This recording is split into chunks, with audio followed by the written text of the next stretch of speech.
nome del popolo italiano, il Tribunale di Vicenza, visti gli articoli 533 e 535 del Codice di procedura penale, dichiara Rieke Wolfgang responsabile del reato a scrittoli e riconosciutegli le circostanze attenuanti di cui agli articoli 62 bis e 62 numero 6 del Codice penale, lo condanna alla pena di anni 4 di reclusione oltre al pagamento delle spese processuali e di mantenimento in carcere.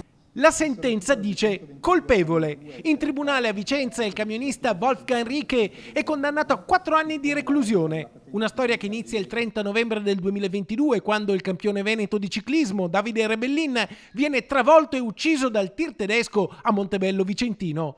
Wolfgang Rieke, 63 anni, subito dopo l'incidente si ferma ma poi riparte per la Germania. Per questo l'accusa di omicidio stradale è aggravata dalla fuga, un reato per cui il pubblico ministero aveva chiesto una condanna a 5 anni di reclusione. Ci aspettavamo una pena superiore rispetto a quella che era stata proposta in sede di patteggiamento, che era di 3 anni e 11 mesi, una pena leggermente più pesante, ma ripeto, insomma, la nostra è una presa d'atto, in quanto insomma, parlare di soddisfazione in questi casi non si può, in quanto ovviamente, scusate la frase fatta, ma Davide Rebellin è deceduto. Messo agli arresti domiciliari in un appartamento del Trevigiano, Wolfgang Rieke il 23 maggio di quest'anno è stato colpito da un ictus ischemico. Per la gravità delle sue condizioni il camionista è tornato in Germania, dove si trova tuttora in cura.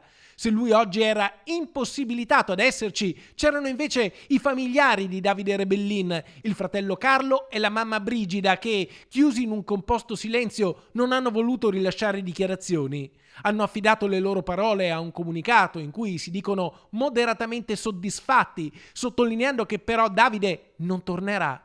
Sono stati accompagnati in aula dal loro legale, l'avvocato Davide Picco, e dal consulente Alessio Rossato. Diciamo che la pena è relativa per loro, nel senso sono felici comunque sia stata presa una decisione e che sia stato dato questi 4 anni. Ovviamente non può compensare la perdita di una persona cara. Dispone la revoca della patente di guida di Rieke Wolfgang e manda al prefetto di Vicenza per i provvedimenti di competenza.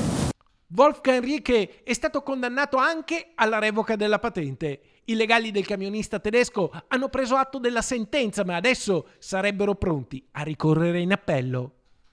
Non è andata meglio delle nostre aspettative, in quanto comunque ci sono vari elementi anche su quella che è stata la dinamica dell'incidente, che possono portare a conclusioni ancora più favorevoli al nostro assistito, e di conseguenza poi in appello cercheremo di far valere anche queste ulteriori ragioni.